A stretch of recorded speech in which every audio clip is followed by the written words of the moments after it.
So summer kefir is one of the best times to have kefir. But in the summer, kefir can get over fermented and separate into whey and curds or get super sour because of the warm temperatures. I get a lot of emails about that, and I can help you and give you 10 tips on how to make your kefir really creamy and great in the summertime. And it's super easy. You just have to understand a few things. And I want you to drink your kefir because it's the perfect summer breakfast because it's super cool and refreshing and takes less than a few minutes to make.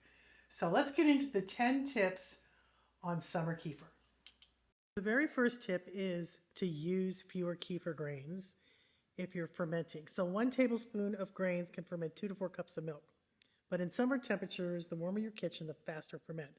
So if you are getting it done really fast and it's separating into curds and whey, and you want to slow it down, then remove some of the grains and use those extra grains to blend into a smoothie because you can't taste them. And this will help slow down your fermentation time. It doesn't have to go 24 hours, just until it's sour and tart and thickened, and then it's done. Now, if you're using easy kefir, just let it go for a shorter amount of time. There's no grains in this, so just let it go for a short amount of time so you see little pockets and it gets sour and tart, and then it's done. Even if it's only 12 to 13 hours, it's done. Okay, now tip number 2 is just use more milk. You don't have to remove the grains if you don't want. Just use more milk. It'll increase the fermenting time in warmer weathers and make it thicker and better. Okay, tip number 3, ferment for less time. Try to aim for 24 hours, but honestly, you can get it done in 12 to 6 if your kitchen is really warm. It just doesn't matter. When it's sour and tart and thick, it's done.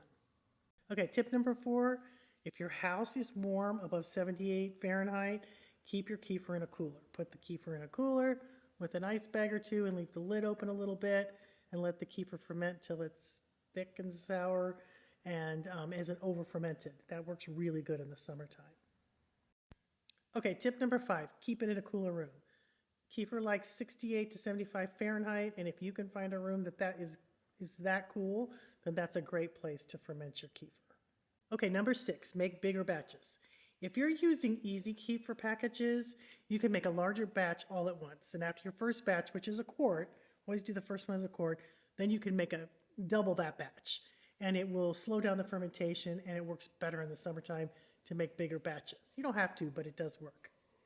Okay, number 7, you can give it a prebiotic. You can give your kefir a little bit of extra food in the form of things like Prebio Plus, potato starch, inulin, just like 1/4 of a teaspoon to a quart.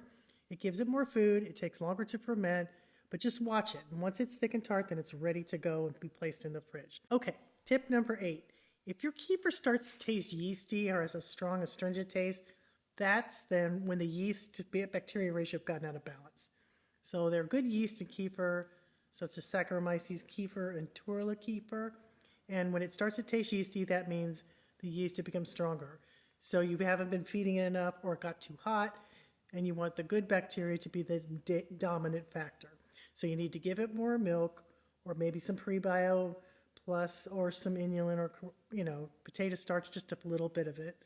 Then you get tons of good bacteria, and the good yeast will balance back out again. Tip number 9. If your kefir is tasting really sour, then you should second ferment your kefir. I have a video on this. I have a lot of things on my website. And all you do is take your kefir, add a strip of lemon peel or orange peel, stick it in your kefir, leave it on the counter for an hour, then stick it in the fridge. It'll taste so much better, and you take away some of that sour taste.